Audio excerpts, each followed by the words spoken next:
Hey everyone, welcome back to the Raindrop Podcast. Your hosts today are myself, Adrian Davis, and the lovely Bernadette Bennett with Reflections of Trinity. Today we're diving into a topic that touches more lives than most people realize. Housing instability and homelessness right here in our community. When most of us think about homelessness, we picture a very specific image. But the reality in 2026 looks very different. And it may be closer to home than you think. Whether you're living paycheck to paycheck, one unexpected bill away from crisis, or you simply want to understand how to help a neighbor in need, this episode is for you. I have incredible guests joining us today, Sherry McCoy, who works on the front lines of housing navigation and assistance in the metro Atlanta area. We're going to cover everything from the early warning signs of housing instability and how to build a financial buffer before crisis hits, to what really actually happens whenever you get that eviction notice, and what resources are available when time is running out. We'll also pull back the curtain a little bit on what the process looks like actually getting help, the timelines, income requirements, service providers, and most importantly, what can you do as a member of the community to help each other out. I'll start with introductions. Most of you probably already know Bernadette Bennett, but Bernadette is with Reflections of Trinity. She's the Director of Benefits Outreach. And Bernadette, why don't you go ahead and tell the audience what you do here. Of course, absolutely. Hi, everyone. Again, it's Bernadette Bennett. As Adrian said, I am the Director of Benefits Outreach here at Reflections of Trinity. We are at 4037 Austell Powder Springs Road in Powder Springs. You can reach me at 770-309-8260. What we do here, what don't we do here? So we have a food pantry currently happening in the background. It is Saturday, and between the hours of 8:30 and 12, we have a full-blown distribution, drive-through much less. And we serve on the upwards of 700 to 800 families per week. Per Saturday, between the hours of 8:30 and 12. And it's a drive-through, like I mentioned. We also have a thrift store right next door that we just had some pricing reductions, and this is ongoing. This is not a sale. $1 clothing. New clothing with tax, $3. So come on over and shop. We also have an eBay warehouse, an eBay store, so check us out at Reflections of Trinity on eBay. As an added note, all the funding from eBay as well as the thrift store funds the food that we purchase to feed our community. It's amazing. Yes. Not only do we have the distribution on Saturday, we have a distribution on Thursday, and we serve approximately 100 families then. And throughout the week, we have backpack programs for the children for our schools, and we have senior programs. So what don't we do? We also have a benefits outreach office, which is what we're in now. And I lead our screenings for SNAP, Medicaid, WIC, TANF. Did I say CAPS? Nope. And Well, you CAPS. did. Yes, and CAPS. So when Adrian speaks about resources, we've got resources. And if we don't have it, we're calling folks that may have it, or we're sourcing out to organizations that can help. So we try not to say no, but we can say yes, we can help you. And that's what we're doing here today with Sherry. Sherry's going to tell us all about housing. Absolutely amazing. Absolutely amazing. And before we get in that, I'd love to introduce Sherry to you. So I've known Sherry a little while, and just amazing contact. I mean, whenever we're looking something or someone comes to us, I text Sherry. She knows literally everything that I think about housing, homelessness in the metro Atlanta area. She is the founder of Blessing Bags of Warmth. She is a family life coach at the Resident Services Corporation in DeKalb. She's a moderator for End Atlanta Homelessness Facebook group, which is a very large group in Atlanta. And so if you haven't yet, please like both of those Facebook groups, Blessing Bags of Warmth and End Atlanta Homelessness. Just so much information is put on there in the metro Atlanta area just every day. Like it's truly amazing. So Bernadette and I are really excited to have Sherry here today and talk about housing. So thank you for coming. And happy to be here. Really kind of wanted to start on, and I noticed you brought a book here that I actually, the first question, I had no idea you were bringing this book, but just happened to be the first question of the podcast. But how has the face of homelessness changed? Right. Well, the face of homelessness has, in fact, changed. It's no longer what people think it looks like. People automatically assume, oh, they see a person pushing a shopping cart down the street. Oh, that must be a homeless individual. They see someone sleeping on the street, or a person at a stop sign or a red light. You're getting off the interstate and they're holding a sign that says, I'm hungry, please help. They see a person and they automatically assume, oh, that person has a substance abuse issue, maybe a mental health issue, or they're just lazy. No. The face of homelessness includes single parent households. It includes dual income households where one simple thing could have happened: a job loss, an illness. Simple things like that lead to situations where it is a domino effect, and a family can go from simply not being able to pay a utility bill to eventually not paying their rent to eviction to homelessness. You're right, I did bring a book with me today. This book is There's No Place for Us, Working and Homeless in America. It's written by my acquaintance, Mr. Brian Goldstone. He actually follows 3 families. He met them once they became homeless, but he tells their story. In this book is a couple, college educated, income earners you would think would have been a stable income, but homeless. There's a single mother, also college educated. I get to see her daily. She's awesome. She's part of our program at our Resident Services Corporation. But same thing, a stumbling block. I believe it was divorce that may have started hers. Homeless. And then, of course, we do have a family that experienced one thing after another, that domino effect that led to homelessness. So these are not your typical on the side of the street, sleeping outside, pushing a shopping cart, mental health issues. Are there mental health issues now? Yes, because homelessness can cause some severe ones. Lots of PTSD, lots of pain. But homelessness no longer looks like it did even 10 years ago. I've been doing this type of work as a volunteer over 30 years. And the people I worked with 15 years ago, 10 years ago, there was usually an identifier. Oh, that person has a substance abuse issue. Oh, this person, they had a horrible childhood. Now they have mental health. Now, no. There are people that have just fallen behind, and the economy did not allow them to catch up.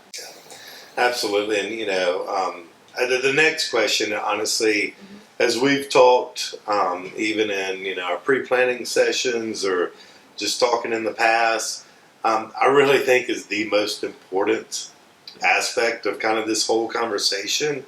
And it is, what can someone do today, even in their mind, if they don't think they're nowhere near homelessness? What could they do to kind of get that buffer in savings in their checking account, and kind of, own the stability process themselves? What can they do? Because once you get to a certain point, it's, we'll get to that in a second, but what can you do now to help yourself not kind of maybe get into the situation? Right. For some families, there actually is nothing that they can do. Yes. Honestly. Yes. It just happens. However, I encourage everyone to form some type of savings. And you and I, Bernadette, were talking about and utilizing the resources that are here even before you think you need them. If you're even beginning to struggle and say, for instance, oh wow, my light bill is now $400 when it was $200 last month. Well, now that's an extra $200 that's coming out of your income. How can you offset that? Reach out to the utility company. Are there savings programs available? Is there an organization that may be able to assist you 1 month with covering that bill? Are there discounts that the Exactly. utility companies offer? Exactly. Many discounts are available, but we just don't know it. Don't know that they exist. A lot of the seniors, I believe it's not an awful lot, but there is a percentage. I want to say it's maybe 10% off if you're a senior citizen. If you're in the military, if you even have the AAA, not AAA, but the AARP card, Right. there's discounts to be had off of many different utilities, restaurants, grocery stores, utilizing apps like Raindrop, and looking at other resources, saving on things like diapers, going to the diaper drives. And I think a lot of people, I think there's a stigma. People say, oh, well, that's for poor people. No, it's for people that need it. You do not have to be a poor person to use a food pantry. Yes, and any one of us right now could be in that same situation Exactly. in a few days. Exactly. Exactly. So that you're absolutely right. Resources are very important, and to your point, reaching out to those resources, getting to know people in the community, churches, Raindrop app is huge. Find out what's out there, and you don't have to be poor. But you get this, and not just using those services, volunteering for those services, getting to know what exists. Exactly. You may not need to use the food pantry, but guess what? The food pantry needs to use you. Yes, absolutely. And in doing so, and I've seen it here myself, so many of our volunteers that collaborate and do this job together, they get to meet each other, you're networking without knowing you're networking. You never know who you're sharing, that time with. That's right. Because it's not what you know, it's who you know a lot of times. Exactly. Yeah, you brought up a point, a great point up in the past is the fact that, the Rich Dad Poor Dad book, says that, hey, to keep 3 months of savings, as a buffer, and that's hard to do, right? Very hard. And so it's one of those things where, really like when you're kind of thinking about it, anything that you can do, discounts, calling ahead of time, most companies do have something to work with you, and to do that to make sure you have it, right? Because, unfortunately, if someone were to call you today and, they're about to get evicted or they're sleeping in their car, unfortunately, is there anything anyone can actually do? No. Unfortunately, the short answer is no. Many organizations, ours included, have an average wait time of 4 to 6 weeks for an answer. Not for assistance, for a yes or no. Oh, wow. We are a small mutual aid organization. By mutual aid, I reach directly out to the community. I put the need before the community, and I give those individuals that are sometimes unaware of these types of needs. There's a single mother, she has 3 children, she's $400 short on her rent. $10, $20, $30 donated over sometimes 3 or 4 days to try and save a family. However, if it's already the 5th or 6th of the month, many of those apartment complexes have already filed the eviction. There is now a $150, $300 eviction fee on top of what their rent would have been. And the average rent in Atlanta right now is anywhere from $1,500 to $2,000. You add 10% of that for the eviction fees. You add another court filing fee. What would have only been $1,700 if it was paid on the 1st is now $2,200, $2,300. And sadly, if you call too late, we don't have that buffer, we don't have that time to fundraise. And there are no other organizations to call. Because again, they're going to make you wait 4 to 6 weeks just to get a yes or no.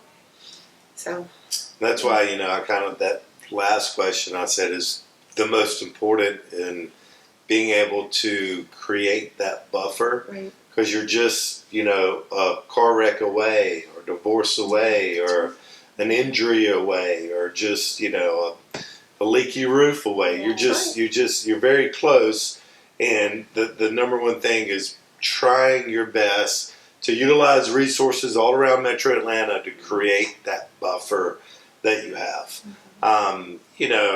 From a navigation standpoint, when folks come to you, or a lot of times, are there different levels, like holding their hand or hand up? Like, Walk us through that process. So for our organization, we do have a three-part program. We have your Hand Up. Mm-hmm. That is crisis stabilization. That is, you called me, you're in tears, I don't know where I'm going to go. That is Hand Up. That is when I go into crisis mode, I do the fundraising. 9 times out of 10, this is an individual that is already homeless. They're in an extended stay, they're sleeping in a vehicle, or they're out of food, or they're out of medicine. I go into stabilization mode, crisis mode. Let's see what I can do to help. After the initial Hand Up, the Hand Up period is usually about a week. I have been able to ascertain whether or not that family is eligible for what we call our Hand Hold program. That's where I actually hand hold you through complete stabilization. From beginning to end, some of these families I work with an average of 6 months. I have families I've been working with for about 3 or 4 years. Because I am continuing to hand hold them. Did you remember to go to this pharmacy? Did you go to the food pantry? How's the job search going? Let's look at your resume. So we hand hold through all of those steps. Our last group, which is my favorite group, are the Keep in Touches. Those are the ones that you're now housed. You've got a job.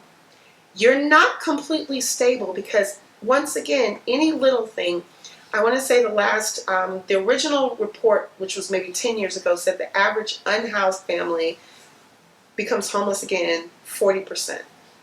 I want to say that number is much larger now. I haven't heard a new record, what the new report says, but 40% is a crazy number to even hear. That 4 out of 10 families that experience homelessness will return to homelessness after stabilization. So I thought it's very important that you stay in contact with me. Don't ever think you can't call me. Miss Sherry may not have $1,000 to save your rent, but I will help you stabilize again. And those are my Keep in Touches. And that's where community comes in. Absolutely. I was just going to say that you took the words right out of my mouth. Yeah. So, because as I'm hearing all of your different stages, I'm thinking, what can we do as individuals? What can we do as neighbors, friends, or family? And it's really support. Exactly. It's, encourage and motivate and lead someone, to the water. What are we able to do? And we talked about this earlier. We can extend our knowledge to someone else. If it's building a resume, recreating the resume. ChatGPT does it for you at this point. It really does. Yeah. But completing an application, maybe looking at your credit, because credit is everything when it comes to rentals and such. Budgeting, recreating and reconstructing your finances. How much do you have? And let's see how we could spread it. Instead of buying food this week, let's go to some food pantries. That's right. Let me help you. Let me drive you there. You can't pick it up? No problem. I'll pick up the food for you. Those are some of the things that we can do as individuals. Help to our neighbors. And even things as simple. One thing I'm learning is I'm working with a lot of younger families. And those younger families were born to younger families, if you catch my drift. Yeah. We don't have the grandmas teaching these young ladies how to prepare food. Right. So they go to the pantries and, what am I going to do with this bag of beans? Yep. So even just lending that knowledge. Yes, and we do have that. I will give us a little plug. We do that on Thursdays. Bo does a fantastic job by taking a picture of what we actually have in our boxes. Okay. And then we will use our recipe app and create a recipe based on what we have. That's amazing. And many times, just like you said, people don't know what to do with some of that stuff. So this app, is able to drop lots of those ingredients, push the button, and it creates a recipe for you. Oh, wow. And that is another thing. We're spending so much money on fast food. So much money on fast food that we could take what we get in those boxes and create a meal that will last us a couple days instead of a one meal.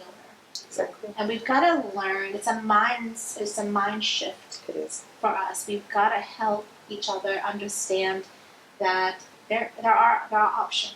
And I think we talked about generational wealth versus generational trauma, and the generational trauma is what's really, inhibiting us to move forward. It's crippling us from taking the next step to freedom. It really is. I want to give a quick shout out real quick because, and I'd like for you to do as well, but when you talk about stabilization and budgeting and you talk about income requirements earlier, I think that's a big part of this because you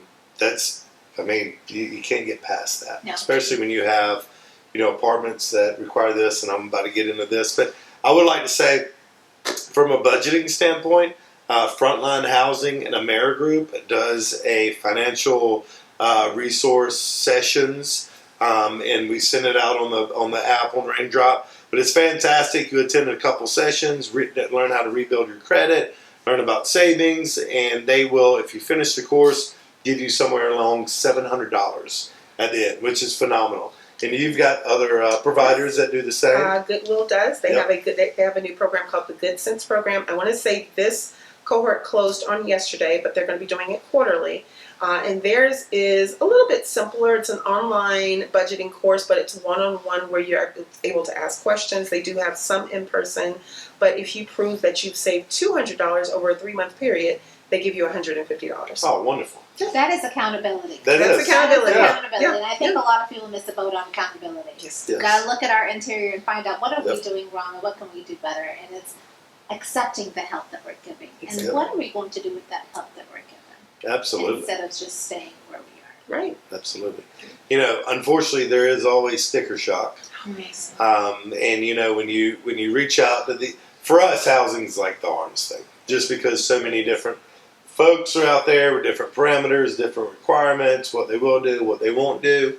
But just in general, you know, what are kind of the income requirements for apartments these days and so forth? So the average rental property, apartment or home in Metro Atlanta area, you must earn 3 times the rent. Wow. The average rent is about $1,500 to $2,000 per month for a 1-bedroom. If you are a family, then of course you're going to need more than 1 bedroom. So the average 2 to 3 is going to run you anywhere from $2,000 to $2,500 and upwards, which means the average family needs to earn at least $6,000 per month. And can I touch on that really quick? With every application, there's an application fee There is. per applicant. There is. Right? There is. And you're wasting your money on applying for a place that you don't know you're going to get. So you've got to educate yourself, first and foremost, Exactly. what your credit is, what their needs, what the requirements of that application is. Because that's $100 or $50, you know, depending on what the amount is, that you could be utilizing someplace else. So be aware of what people are asking for. Be aware of the criteria before you apply for somewhere that you're not going to get approved for. I've actually had clients tell me, one young lady showed me her bank statement, and she had spent over $2,000 applying. Wow. Applying, not for deposit, not applying for homes. Wow. And I asked her, I said, well, why? And she says, well, I was hoping one would stick. That's unfortunately not how it works. It is no longer. Sure, years ago you could go and meet a landlord, talk to them, they could fill you out and say, oh, I'd love to have you live here. Not anymore. Everything is so automated. It's AI. And AI can automatically look at that application, they can pull your credit, and within seconds, Absolutely. denied. Absolutely.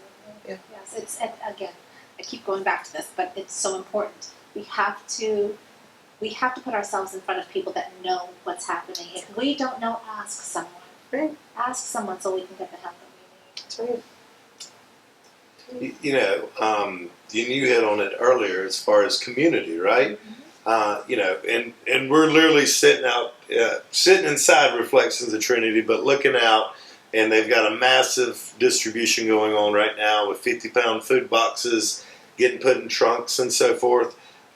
You know, it's one of those things where, you know, what can, you know, you as a neighbor, as a friend, as a family member do for the community, whether that's, you know, going to a food pantry and being able to pick up some food for a mom who may have 3 kids who's just running wild anyway as it is, or for a senior citizen, or if you're good with finance, being able to, you know, help them with budgeting and do different things like that. Like, the community is really what we need to kind of, you know, help, you know, others and kind of help them, give them a leg up as well. Yeah, I think the original saying was "It takes a village" from the 80s. I believe it was Nancy Reagan that came up with the whole "it takes a village" mentality.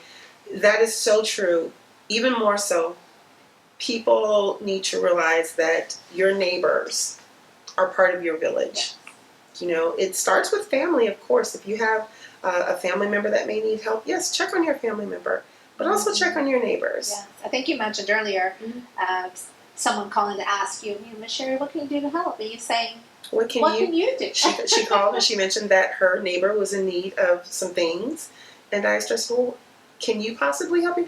Well, I don't really have much money, and so the conversation then goes into, well, what do you have? How can you help? And if you don't have much money, then maybe I need to talk to you about some other resources for you. Right. Yeah. Yeah.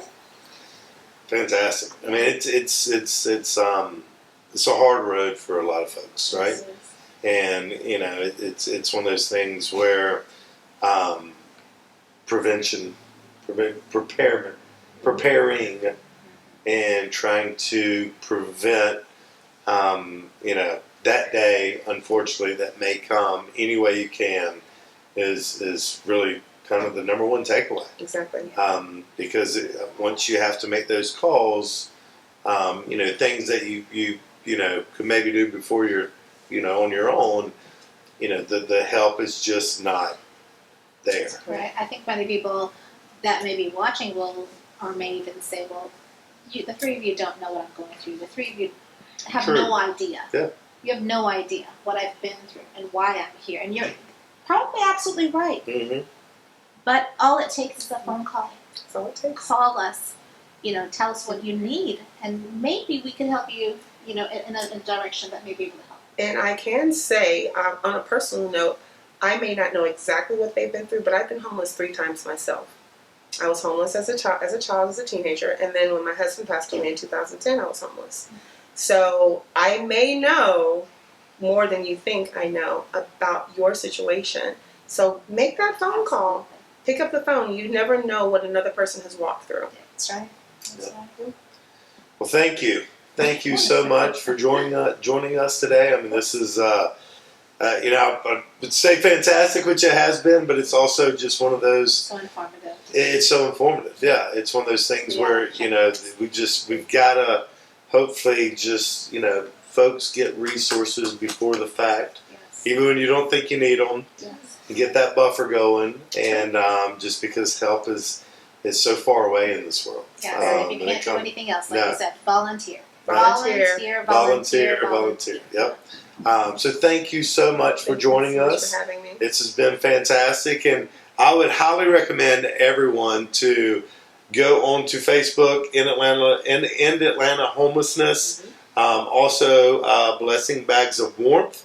Follow both of them. The amount of information on Sherry's pages and Sherry McCoy, and her pages are phenomenal. Reflections of Trinity. Follow them: Facebook, Instagram, TikTok. Same with Sherry, and please download the Raindrop app, and we'll send you resources every day to hopefully kind of help you out as well. And it's been great. So thank you so much for coming here, and we'll see y'all next month, and when we discuss Medicaid. Thanks, everyone. Have a good one. Great.